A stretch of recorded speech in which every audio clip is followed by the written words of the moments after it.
A lo largo de nuestra historia como humanos nos han ido acompañando diferentes teorías, diferentes religiones y muchas creencias acerca de lo que es la vida y lo que viene después de ella. Y a medida que la historia se ha ido ramificando hasta el día de hoy, que hay montones de culturas, montones de pensamientos acerca de lo que es Dios, lo que es la tierra, el infierno y demás, siempre han habido pensamientos acerca del bien y el mal y cómo se manifiestan estas dos vertientes en nuestras vidas. Antiguamente el diablo, el demonio, se representaba en una serpiente como en el cristianismo. También en la época de las brujas se pensaba que el diablo se manifestaba en el cuerpo de las brujas para ejercer el mal en la tierra. Y también en la época vikinga, que no solo había un dios, sino que había miles y cada uno se encargaba de un rol diferente, se encargaba de un área distinta. Pero a día de hoy lo que la gente realmente quiere saber es cómo se manifiesta en el bien y el mal, cómo se manifiesta ese demonio, ese cielo, ese ángel en nuestra tierra a día de hoy. Quieren saber dónde la luz y dónde las sombras florecen en nuestro mundo ahora. Y sobre todo la gente quiere saber cómo dejarse guiar por la luz y luchar contra las sombras para que éstas no dominen su vida. Pues eso mismo es lo que vamos a ver en este vídeo. Mira, para entender esto tenemos que saber primero de antemano cómo funciona la mente humana.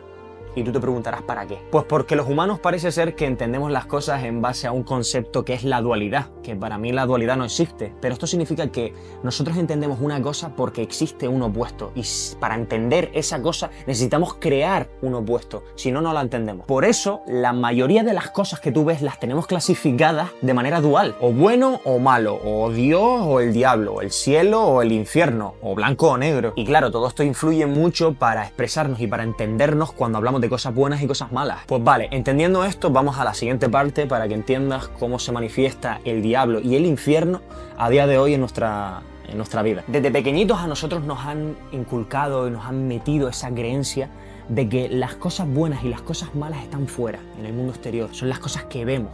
Son esas personas que hacen esas acciones que están bien o están mal. Y nosotros pues nos tenemos que acercar a esas cosas buenas para que después de la vida, en la muerte, nosotros podamos ir al cielo. Porque si nosotros nos acercamos a las cosas malas o a las personas que hacen cosas malas, nosotros después de la muerte iremos al infierno, iremos con el demonio, con el diablo. Pero esa creencia es la más tóxica que podemos tener desde pequeñitos porque nos hace separarnos de la gente y es una distracción para no ver realmente dónde surgen las cosas malas y las cosas buenas. Es una ilusión, es una trampa para que realmente no veas de dónde surge el bien y dónde surge el mal. Porque la realidad de todas es que el diablo no es malo.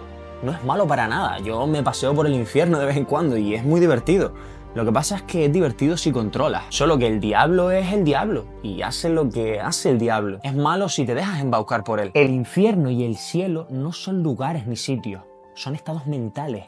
Y al diablo es el ego. Por eso si tú escuchas al ego y le crees todas esas cosas que te dice y le escuchas, al final vas a hacer que ese ego, ese diablo interno que tienes te lleve a un infierno y ese infierno lo vas a manifestar en el exterior. Pues ¿cómo? Con malas vibraciones, viendo todo desde un punto victimista. Vas a ver todo lo malo que hay, vas a ver el vaso medio vacío, vas a experimentar malas vivencias y vas a calibrar todo lo malo que haya, te vas a juntar con las cosas perjudiciales que hay en tu vida, vas a hacer siempre lo cómodo en vez de lo correcto, vas a mantenerte en tu zona de confort, no vas a afrontar ningún miedo y tu vida la vas a experimentar desde un infierno interior, desde un estado mental que es el infierno, porque el diablo te ha embaucado y domina tu vida, domina tus decisiones, tus pensamientos. Es esa vocecita interior que te está comiendo la cabeza todo el día y tú le haces caso. Ese es el diablo. No es malo, tú lo has convertido en malo porque le has hecho caso. Una mala influencia no es una mala influencia hasta que es mala influencia. Entonces es una influencia. Tú eres el que la convierte en mala. Y el diablo simplemente hace lo que el diablo hace. Hablar y contarte historias, intentarte protegerte, intentar echar la culpa fuera, señalar con el dedo de que la culpa es de los demás, no hacer responsable al protagonista de ese ego, al protagonista de ese demonio, de ese diablo. Intentas separarte del resto y te mantienes haciendo una vida de mierda. Por eso el diablo a día de hoy, en el siglo XXI, en la era moderna, en la era de la atención, de la información, se manifiesta a través del ego. El ego siempre va a intentar mantenerte en la zona de confort sin que avances en la vida porque te quiere proteger de las cosas malas que tiene el resto. Pero todo lo malo y todo lo bueno surge desde dentro. Cuando aumentes tu nivel de observación te vas a dar cuenta de que todo lo exterior es un reflejo de lo que tienes en tu interior. Así que si tú analizas tu vida, puedes ver qué grado de dominancia tiene tu ego en ti y puedes descubrir si tu diablo te ha estado manipulando y has estado envenenado todo este tiempo por tu propio demonio y a lo mejor estás viviendo en un infierno sin saber que estás en un infierno, porque ese también es el trabajo del ego.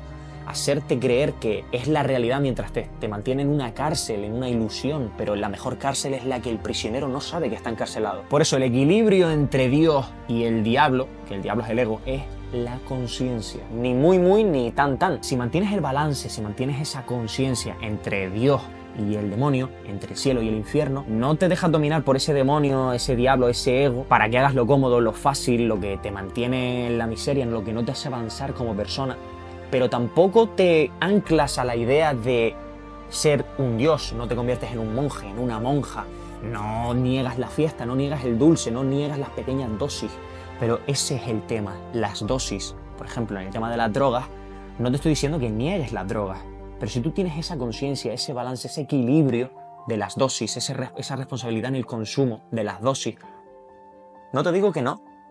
El hecho es cuando tú no tienes esa conciencia y ese balance se desequilibra porque tu ego te hace ir a lo cómodo, te hace caer en esa dependencia, no controlar las dosis, no ser responsable en lo que te hace avanzar.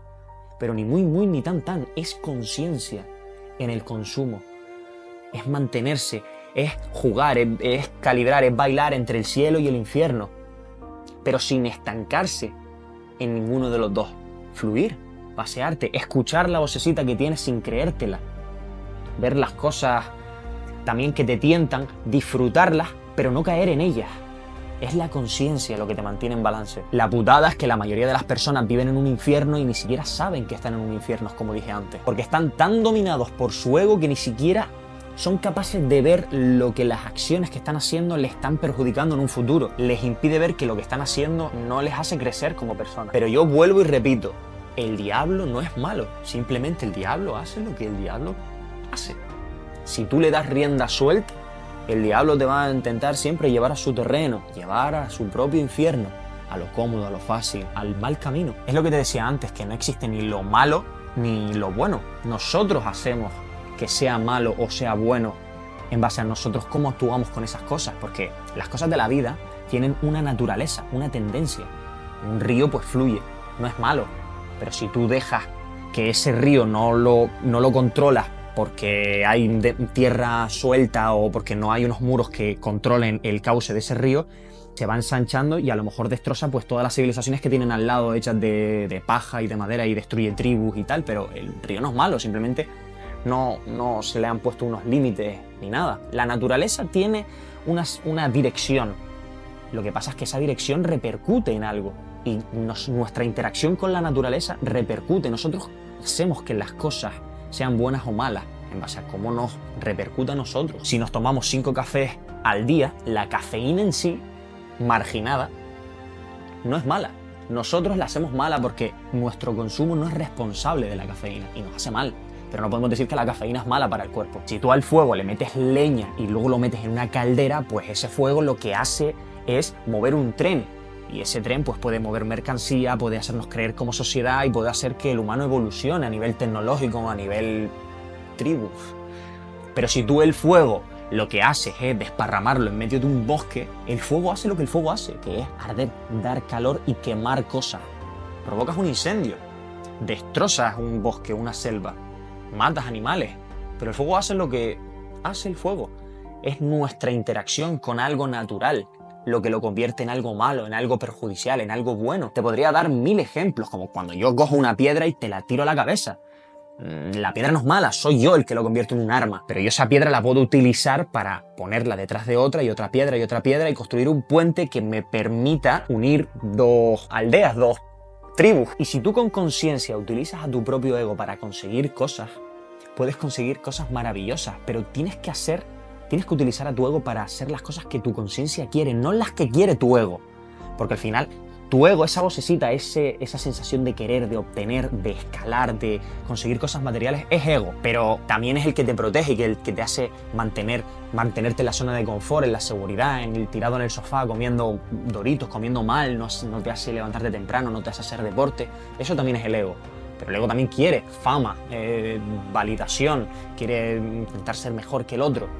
Tú tienes que utilizar con conciencia a tu ego para adquirir cosas que le hagan mejor a tu persona, a tu avatar. Pero con conciencia no puedes desbalancearte, porque si no el ego hace que te tiendas por el mal camino. Porque es lo que te digo, sin el ego nadie hubiese llegado a la luna, nadie sería presidente, nadie conseguiría cosas, ni hacer un mejor iPhone, ni hacer un mejor ordenador, ni hacer una mejor casa. El ego es el encargado de tener, de conseguir, pero las personas conscientes utilizan a su ego para ese tipo de cosas, para hacer crecer a la persona en sí, al individuo, a la sociedad, para hacer cosas buenas. Ni siquiera un atleta rompería un récord olímpico sin ego. Pero luego está la otra trampa del ego, que es que cuando esas personas utilizan a su ego para conseguir cosas que le hacen crecer como persona, también el ego empieza a decirte que tú eres mejor que el resto, porque has conseguido cosas que el resto no ha podido, y te empiezas a validar por las cosas que tu ego ha conseguido. Pero eso tampoco es así, tú no eres esas cosas que consiguen, pero tu ego te intenta decir que sí, te intenta decir que tú eres más valioso que el resto. Y ahí es cuando el ego intenta otra vez que empiezas a abrir la puerta hacia el infierno y que empiezas a cerrar con pestillo desde dentro. Despierta y date cuenta, observa que lo único importante, lo más importante, es la conciencia detrás de las cosas. La conciencia detrás de las cosas.